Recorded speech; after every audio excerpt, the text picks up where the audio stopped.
Once upon a time there was an engineer, drove a locomotive both far and near, accompanied by a monkey who would sit on a stool, watching everything the engineer went through.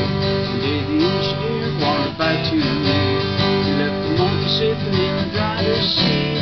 The monkey pulled the throttle and the motor jumped the gun and did 90 miles an hour down the mainline road. Big locomotive, right on time. Big locomotive coming down the line. Big locomotive number 99. He left the engineer with the worried mind.